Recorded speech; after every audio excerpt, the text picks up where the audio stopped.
शनिवार दिन सरस्वती शिशु विद्या मंदिर मधुबन परिसर में अष्टादशतम वार्षिक विद्यालय स्तरीय ज्ञान विज्ञान मेला अनुष्ठित हो जाइछि। कार्यक्रम में मुख्य अतिथि सुभाष चंद्र साहू प्रधान शिक्षक सरकारी उच्च विद्यालय बालिगोली पुरी करकमल में प्रदीप प्रज्वलन पूर्वक ज्ञान मेलार शुभोद्घाटन करा जायतिला। विद्यालय प्रधान आचार्य माननीय सुरेश मिश्र अध्यक्षतार कार्यक्रम में सह प्रधान आचार्य विष्णु प्रसाद पाणी, विद्यालय परिचालना समितिर संपादक पुरुषोत्तम नायक, सभापति सुनील चक्रवर्ती प्रमुख मंचासीन अतिथि भाव जोग देइथिले।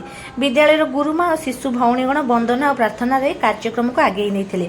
विद्यालय सह प्रधान आचार्य विष्णु प्रसाद पाणी मंचासीन अतिथि परिचय प्रदान करने सह संबर्धना करथिले। विद्यालय प्रधान आचार्य सुरेश मिश्र कार्यक्रम आयोजन उद्देश्य संपर्क में सम्यक वक्तव्य प्रदान करथिले।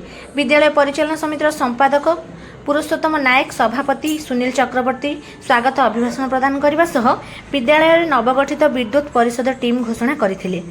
एही मेला रे विज्ञान प्रकल्प 100 जन, विज्ञान प्रयोग में 12 जन, विज्ञान पत्रवाचन में 9 जन, सर्वमोट 121 जन शिशु प्रतियोगी, गणित प्रकल्प में 23 जन, गणित प्रयोग में 11 जन, गणित पत्रवाचन में 4 जन, सर्वमोट 38 जन शिशु प्रतियोगी, गणित प्रश्नमंच 17 जन, विज्ञान प्रश्नमंच 18 जन शिशु प्रतियोगी एवं संस्कृति ज्ञान प्रतियोगिता 40 रु ऊर्ध्व शिशु प्रतियोगी एहीपरि सर्वमोट 230 रु ऊर्ध्व शिशु प्रतियोगी योगदान करथिले।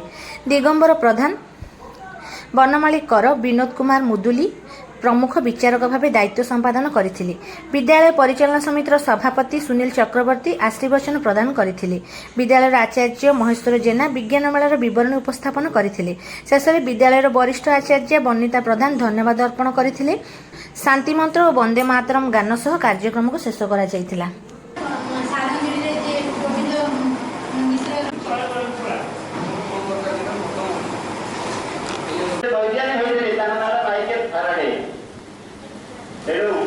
तो कहबार उद्देश्य जदि बही बंधारे वैज्ञानिक हो पारे ताले जो मेन प्रसिद्ध सम्मुखें से पिलाटीर लोकर ठिकना खोजी खोजी आसी बही दुकान में पहुँचले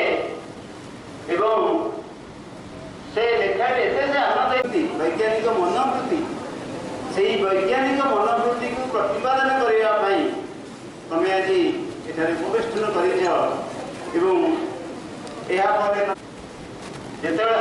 पढ़ले से लेखाटी को जदि आज्ञा कहे से शिशु मान को छाड़ी पार आज्ञा ठीक है। तृतीय तृतीय शिशु भाई मैंने पढ़ेगा विभिन्न कार्यक्रम माध्यम आज्ञा मैंने आम मान मूल्यवान कथा रखिए। आज जेहेतु समय अतिक्रांत हो क्षमा मागे आज्ञा मान निकटरे किसी अवधि कार्यक्रम कर